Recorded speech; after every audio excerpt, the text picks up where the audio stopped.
Вы ведаеце, што падключаюцца розныя людзі, якія выступалі пад псевданімам суперфасфатаў, там і іншае, і стараюцца неяк прывучыцца да таго, каб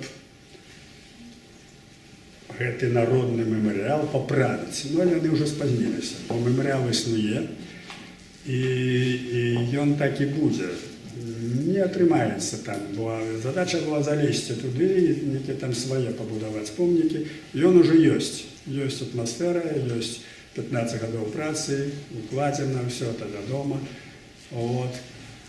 Але у гэты час, як вот пачынаецца гэтая складаная сітуацыя стагоддзям БНР, ажывае Бульба-Шхол. 6 гадоў таму нейкі маскоўскі дзявак прыдбаў невядома якім чынам у ахоўнай зоне курапатаў зямлю і пачаў будаваць там рэстаран з інтымнымі пакоямі. Это па маскоўскай тэрміналогіі это бардэль проста. Яны пачалі это будаваць і ўжо ўзвялі дамы ўсё, і тут пачаўся скандал.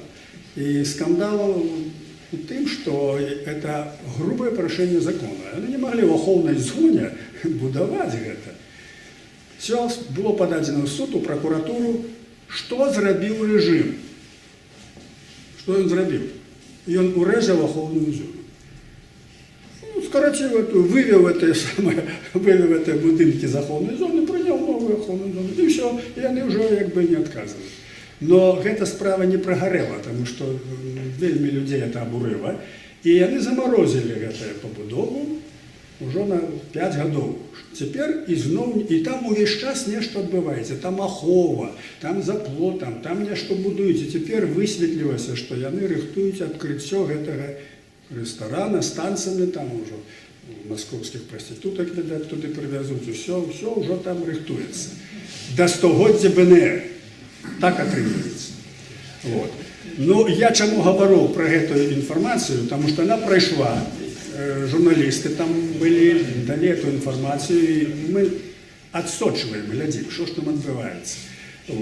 І калі гэта адбудзецца, бо это ў бліжэйшы час, як бы плануецца, то гэта грубая і подлая правакацыя. Вы цудоўна разумееце, што гэта такое. Вот ізноў жа, як дзейнічае гэты рэжым, бо гэта безумоўна, што тут, магчыма, там нейкія хабары былі, нават калі тых хабараў не было, то ўсё роўна то, што зараз робіцца з гэтым рэстаранам, гэта такое пляванне ў твар народнай памяці. Бо гэта курапаты. А курапаты для нас это сакральнае месца. Вы ведаеце, пра гэта гаварыць не буду. Вот такія справы з гэтым. Ну і апошнюю інфармацыю, якую я коротко вам абяцаў расказаць, гэта так званыя выбары. Гэта такая тэма, на якую ўжо шмат і гаварыць не трэба. У грамадстве, у нашым беларускім, цудоўна ўжо ведаюць. Все людзі ведаюць, што ніякіх выбараў няма, што ніякія это не выбары, што ўсё это ліпа, што галасы там ніхто не лічыць, што ўсё заранее вядома.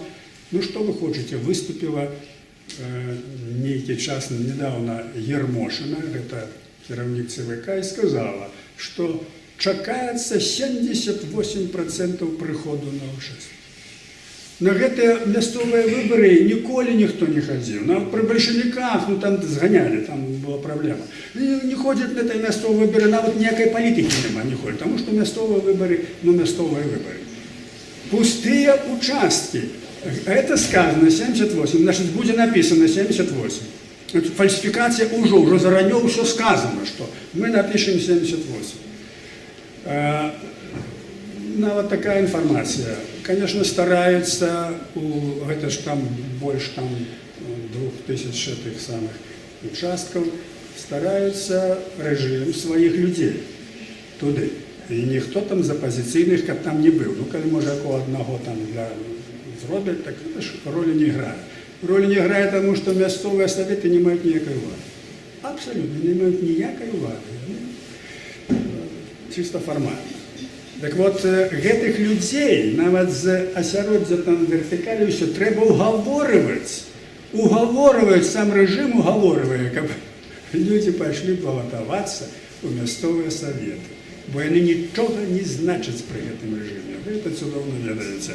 Такая сістэма вертыкалі існуе. І вось у гэтых умовах 18 лютага адбудуцца ў Беларусі выбары ў мясцовыя саветы. Ніякага удакладнення заканадаўства не праведзена. Нічого, былі патрабаванні, змяніце хоць заканадаўства, нічога не было зроблена. Робяцца вот такія заявы, і ў гэты час, і я ўжо на гэтым не спыняўся, у нас ёсць такая спецыфіка ў нашым палітычным жыцці, што ў нас створана апазіцыя, якая падтрымліваецца ў пэўнай ступені рэжымам, якая супрацоўнічае з рэжымам.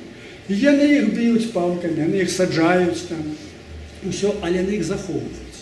Яны ўвесь час ідуць на выбары. Яны ўвесь час ідуць, каб зацвердзіць, што ну гэта ёсць выбары. Бо на гэтыя выбары не трэба хадзіць, это ніякія не выбары. Абсалютна, за гэтыя 23 гады ніхто ж не прайшоў. Ніхто, это немагчыма. Яны не існуюць, трэба зусім другі падыход. Мы об этом уже падрабязна не раз говорили. Але люди это уже зразумелі. Все равно ідуць гэтыя некоторые там партии, ну коммунисты там натурально ідуць, они выставляли там 300 человек. И каб гэта, значит, зрабіць выгляд, что вот існуюць такие выборы, яны адбыліся, вот народ голосовал, гэта і далей. Так что тут адбываецца такая камедыя, якая ўсім ужо навязвала зубак. Усе гэта разумеюць, і тым не менш гэта трэба паўтараць, таму што мае значэнне ўсё ж такі, як да гэтага адносіцца Захад. Захад не прызнаў ні адны парламенцкія выбары, бо яны не былі выбарамі, яны былі сфальсіфікаваны, і гэта вельмі важна. А рэжым стараецца усімі спосабамі, каб гэтыя выбары былі прызнаны, каб яны былі легітымнымі. І тады ён мае адпаведныя правы. Вы ведаеце, у чым это заключаецца. Вот. Таму гэта, вось гэты вот факт з гэтымі выбарамі, ён істотны тым, што пра гэта інфармацыя павінна быць. Нашы людзі будуць назіраць, хто колькі прыйшоў. Мы назіралі за выбарамі ў парламент, на некаторыя ўчасткі прыходзіла некалькі чалавек. По 7 человек, так яны ж робяць папярэдняе галасаванне. 5 дзён робяць галасаванне, звозяць людзей, ніхто не можа кантраляваць, ні урну, нічого, ніхто не знае, што там адбываецца. І робяць там працэнты. До 50% аднойчы там угодно зрабілі, прагаласавалі. Вось такая ідзе фальсіфікацыя з выбарамі, з галасаваннем.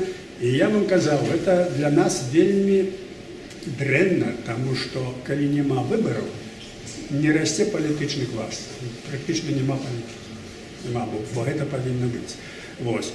Але паўтараю, што тыя станоўчыя моманты, якія я вам падкрэсліў, аб тым, што наша грамадства, наша нацыя жыве, вось, у гэтых цяжкіх умовах яна творыць і сваю культуру, і зварот да мовы. Зараз павялічваліся спробы, каб дзіцячыя садкі былі на беларускай мове, каб школа. Гэта ніхто гэта не штурхае, это паміж саміх людзей. Людзі пачынаюць паступова разумець.